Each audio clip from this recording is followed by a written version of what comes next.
पूनपुर गांव में थी एक पुरानी हवेली और उससे जुड़ी थी डर और कई कहानियां। गांव वाले सबको यही चेतावनी देते थे। कहते थे अंदर एक रहस्यमयी बूढ़ी औरत रहती है। और फिर कहानी में एंट्री होती है राजीव, रिया, रमन और प्रेम की, जो हवेली पर अपना हक जताने आए। गांव वालों का डर, उन्हें उससे कोई फर्क नहीं पड़ा। उनकी आंखों में तो बस मुनाफा था। मकसद एकदम साफ था। यह हवेली घर नहीं बल्कि लाखों कमाने का एक जरिया थी। हवेली के अंदर उन्हें मिली वही औरत, बूढ़ी, बिखरे हुए सफेद बालों वाली। और उस औरत ने बात की एक छिपे हुए खजाने की। बस यहीं से लालच और बढ़ गया। तो अब उनका प्लान बदल गया। औरत को दोस्त बनाओ, खजाना ढूंढो और फिर उसे बाहर निकाल फेंको।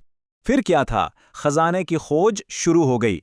गांव वालों को भी हिस्से का लालच दिया गया। खोजते खोजते उन्हें मलबे के नीचे सीढ़ियां मिलीं जो एक अंधेरे तहखाने में जा रही थीं। और उसी अंधेरे में उनकी नजर पड़ी एक भारी बंद लोहे के संदूक पर।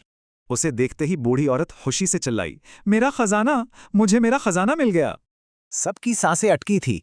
क्या उसमें सच में सोना चांदी होगा? ढक्कन खोला गया, पर अंदर खजाना नहीं था, बल्कि एक बच्चे का कंकाल था। ये देखकर सबके होश उड़ गए। और फिर उस औरत ने रोते हुए अपनी कहानी सुनाई। उसका नाम गौरी था। ये कहानी थी दर्द की, एक बेटी को खोने की और उसके बाद लिए गए खौफनाक बदले की। राजीव गुस्से में चिल्लाया, यह खजाना है, और उसने संदूक को लात मार दी। गौरी चीखी, नहीं, ये मेरी बेटी है, मेरी दुनिया। उसका गुस्सा एक मां का गुस्सा था। जब पुलिस आई तो इन चारों की पोल खुल गई। उन्होंने अपनी धोखेबाजी मान ली।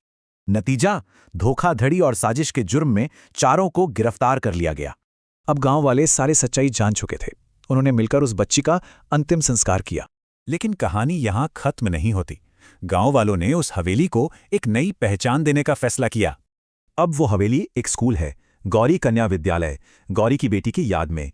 इस तरह हवेली के अंधेरे को एक नई रोशनी मिली, और ये सवाल भी कि आखिर असली खजाना क्या होता है।